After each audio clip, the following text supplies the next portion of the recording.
അടുത്ത ഡബിൾ ഷെയറിൻ്റെ ആണ്. ഡബിൾ ഷെയറിന് നമ്മളിരിക്കുന്ന അതിൽ ഒരു ഇങ്ങനെ പീസ് അപ്പുറവും ഇപ്പുറവും ഈക്വലാക്കി വെച്ചിട്ട് ഇതിൻ്റെ അടിയിൽ വയ്ക്കും. അതിലും ഇതേപോലെ തന്നെ തരണ സ്പെസിമെൻ്റെ ഡയമീറ്റർ കാണുക, ഏരിയ കാണുക, എക്സ്പെക്റ്റഡ് ലോഡ് കണ്ടുപിടിക്കണം. എക്സ്പെക്റ്റഡ് ലോഡ് കണ്ടുപിടിക്കാനായിട്ട് ഞാൻ പറഞ്ഞ 250 into area into factors into 2 കൂടെ കൊടുത്തിട്ടുണ്ട് കേട്ടോ.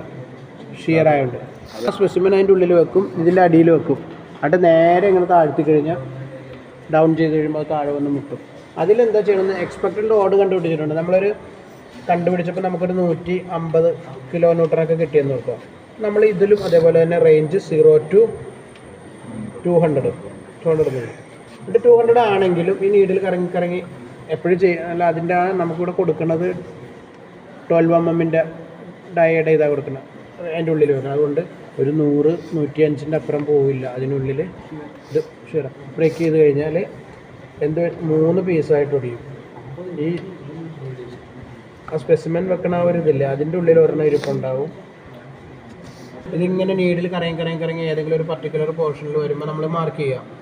മാർക്ക് ചെയ്യുക എന്ന് പറഞ്ഞാൽ എന്താ, അവിടെ കുറച്ച് നേരം നിന്നിട്ട് റിവേഴ്സ് പോകും, ബ്രേക്കിങ് ചെയ്യും. അപ്പോൾ ആ ഒരു ഒറ്റ ലോഡ് മാത്രം മതി. ഇതാണ് ഈൽഡ് അൾട്ടിമേറ്റും അല്ലെ നെക്ക് ഡേ അങ്ങനെ ഒന്നും എടുക്കണ്ട, ബ്രേക്ക് ചെയ്യണ ലോഡും മാത്രം മതി.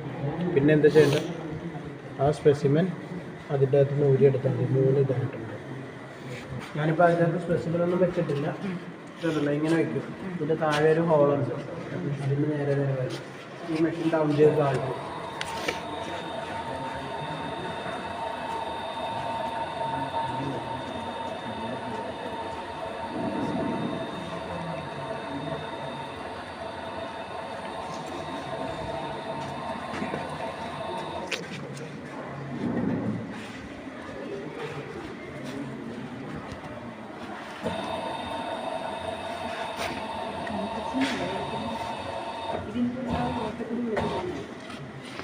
മുട്ടില്ലേ? നമ്മളിത് 2 വാൽവും ക്ലോസ് ചെയ്യുക, ലോഡ് കൊടുക്കുക.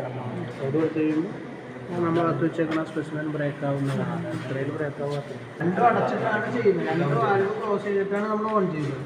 ഓൺ ചെയ്ത് കഴിഞ്ഞിട്ട് 2 വാൽവ് ക്ലോസ് ചെയ്ത് ഓൺ ചെയ്ത്